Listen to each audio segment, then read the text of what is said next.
What's a sign of extremely low intelligence? Having your hand be bigger than your face. Equaling contrarianism with intelligence. Making strong opinions on topics you don't understand. Inability to take new information on board and change your position on subjects. Never changing opinions, even after proven wrong. Difficulty understanding analogies. Using anecdotes in an argument as if they prove something. Talking louder / over someone to win an argument. If I claim to be a wise man, it surely means that I don't know. Parroting the talking points without being able to discuss them, even in their most basic terms. That indicates that they have no knowledge, and no curiosity about the world. Never, ever possessing the ability to admit that they're wrong, or don't know something, or have screwed up. No matter how obvious. Talking in circles. Saying anything educational is boring. People incapable of independent thinking and being unable to solve small problems by themselves. People who confuse their opinions with facts. Go through my post history and you'll get an idea. My report card. As a SPED teacher, I went through the top 10 answers and have to say that none of these are examples of low intelligence. Many are examples of stubbornness, pride, brainwashing, echo chambers and more. People with low levels of intelligence have a wide variety of personalities just like anyone else. Some are stubborn and ignorant, some are compliant and love to learn. Some are angry and easily manipulated, some have great emotional control. Some are lazy and some are hard-working. People with low intelligence take longer to process information and struggle with complex topics that have multiple components working at the same time. Many struggle against this deficit and develop strategies to overcome. For some, the obstacles are too large and some simply don't have the will or behaviors to overcome their struggles. Edit. Since a lot of people are identifying themselves in this post, I really just want to point out that high intelligence can be a great trait to be born with but does not grant a person success or happiness. The reality is that it's probably not even in the top 10 of traits most valued by friend groups, families, businesses, etc. Behaviors that can be trained like self-discipline, reliability, friendliness, etc. will take you much farther in life than being able to solve complex problems at fast speeds.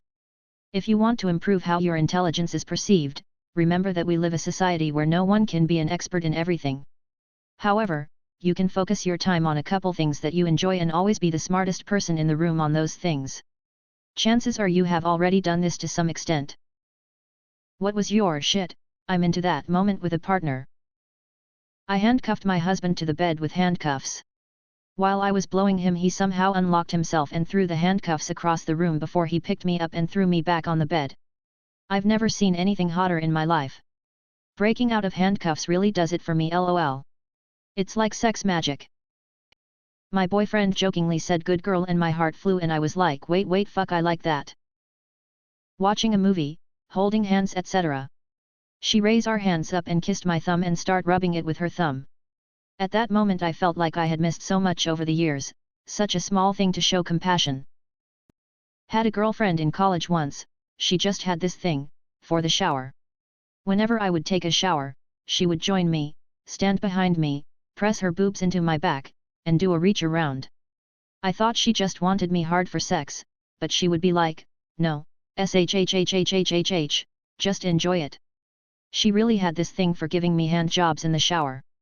Like she would just really go to town and get into it. Damn good times. Couldn't complain, that's for sure. Tease and distract her when she was trying to finish a Duolingo lesson, lol. I would get behind her and slowly kiss her neck and ears so she would get some answers wrong, and so it would take even more time to her finish it. Whenever she would try to kiss me back, I would say that she had to finish the lecture first or she would lose her streak. It's something about making a girl very horny to the point that she can't properly complete a task, and the anticipation when she would finish turned me on a lot. We were play wrestling and he ended up pinning me down, I just about came then and there. It's one of my favorite things when fucking. I became real good at undoing bras using only one hand. Some years ago things were getting hot and heavy with a girl I was dating and I put my skills to the test. Once I succeeded, she whispered in my ear, calling me a good boy. Holy shit, my dudes. It was like having an overdrive switch I never even knew I had. My husband came in his pants to just eating me out. I can't stop thinking about it. Hard to explain, but my partner has a thing for fingering me while I'm sucking him off. One day I was deep-throating and he made me come, as I did he held me down so I couldn't come up until I wrote out the orgasm. Anyway, that was great, so he made it his mission to make me come as many times as possible every time I suck him off, and now I've been conditioned to be on edge without even being touched, every time I go down on him. Was making out with a guy I dated recently. We hadn't slept together yet, so that good tension was there. In the middle of making out, he gently but firmly took my hair in his fist, leaned my head back and ran his lips across my neck. He kissed me right below the ear and started whispering in my ear. Instantly wet. I was doing reverse cowgirl and held onto his thighs. Immediately got distracted because his thighs were so fucking hot. 10/10 would hump his leg any day. My ex used to wake me up with BJS, not something I ever thought I'd be into, but every time it happened I was like, okay, then we're doing this fucking wonderful. She had a higher sex drive than me, and I guess that was a good way to start the day for her.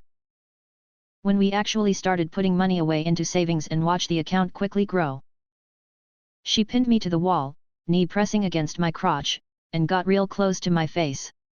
That's when I thought, oh, I'm a sub. We were banging and she called my name. Shit, I was into that. I know that it's kind of simple, but it turned me all the way on. When were your boyfriend/girlfriend's sexual interests so fucking nasty you had to break up with them? He had a breeding kink. He never told me he had a breeding kink until I was having issues with my IUD, momentarily thought I could be pregnant, and he was ecstatic saying how hard he was trying to breed me, but my IUD kept getting in his way. A friend of mine was seeing a guy who had an egg fetish, like chicken eggs. He loved them and wanted her to lay eggs on him. This didn't scare her away, and at first she was like kinds excited and went to boil said eggs. Then he loses his shit cause that would ruin the experience. Fresh eggs only. At first she tried to reassure him that it'd be fine, she doesn't want the egg to break apart in her and get stabbed by eggshell. Nope, he has a tantrum, she has a moment of clarity and is like, wait, this is disgusting, and got up and left. Girl I used to date had what I call the Game of Thrones fetish, where every time I was about to come she would wrap her legs around me, pulling me in as deep as possible, and say things like, give me a boy, give me a male heir, give me a prince. This was a previous FWB. He wanted to get into scat play, but I wasn't into it. So one day I'm giving him head and he wanted me to eat his ass out. As soon as I spread his cheeks it looked like he didn't bother wiping after using the washroom. I was mortified. Especially since he carried himself so clean looking in every other way. I asked him what the heck was that about, and he said he was hoping I wouldn't mind and that maybe that would help me get into scat. I started dodging him after that, then told him I was dating someone, so he'd leave me alone. He was into being restrained. We were 17 and these restraints were just various belts and pairs of tights etc., and he wasn't one to pretend to be restrained when he could free himself. I'd have to spend ages trying to tie him up only for him to lash around desperately trying to free himself and then critiquing me because he was able to get free. Sex became a chore. This isn't Girl Scouts. She wanted me to pretend I was having an exorcism. This thread really makes me feel good about my sex life. I thought I was pretty creepy, but seriously I'm doing just fine. A muscular guy I was dating wanted me to carry him on my shoulders because it made him horny to feel a woman struggling under his weight. Not my story, but a good friend of mine used to go to the shooting range every now and then, and met a girl there. They became shooting buddies and then started hooking up. She was into weird stuff, but eventually she asked him to fuck her while having a loaded gun pointing at her head, finger on the trigger and all. He noped the fuck out and blocked her on everything. Crazy. Friends GF in college kept insisting that he should shit on her chest. My worst now feels quite tame as I scroll through the comments section. We dated for several years, great communication etc. She had been seriously abused by her father as a child and the subject would influence our intimacy to some extent, but I felt it was important for me to try at least to be supportive and sensitive. Until one day she asked if we could role play the event she remembered most clearly. I struggled with it because of the obvious, while at the same time wondered if it might actually help her. We all fancy ourselves as amateur psychologists at times and this was no exception. So I tried. But we got about 10% into it and she started giving me very specific instructions on how I should position myself and so on, and I confess the overwhelming sense that I was doing something wrong was too much. I felt absolutely zero eroticism. At the time I actually felt bad for not being able to follow through with it, but in hindsight I guess I can take from it that I'm probably reasonably well wired to not want to do this stuff. That's not to judge, we were consenting adults. But that was the start of the end. We broke up soon after. So I was having sex for the first time with a girl that I'd been really hitting it off with. We'd been on 3 dates and she seemed a little shy and awkward at times, but overall nothing out of the ordinary. Anyway, she's on top, and as she's doing her thing her face expression kind of changes suddenly in a way I can't really describe, then out of nowhere she slaps me hard across the face. I stop and sit upright and ask what the fuck that was all about. She starts apologizing and says that she doesn't know what came over her. I let it go and we go back to the sex, only for her to do the exact same thing again merely a few seconds later. By now I'm getting angry as these slaps are genuinely violent and painful and I'm most definitely not into that. I tell her straight that if she slaps me one more time she'll have to leave. She responds by screaming "fuck you" and spitting directly in my face, before gathering her stuff and storming out of my flat still naked. She blocked me and I never heard from her again. Still no idea what the actual fuck happened that night. I was talking to a guy but we hadn't reached the hookup stage yet.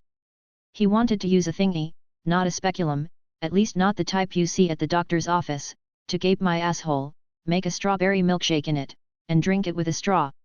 We did not progress to hooking up. Obligatory edit, my highest rated comment is about an ass milkshake. Cool. I once had a girl that liked to be physically abused. Yeah, not just a little smack and choke, like broken jaw and ocular sockets. I just couldn't go down that rabbit hole. I never once wanted to meet her family.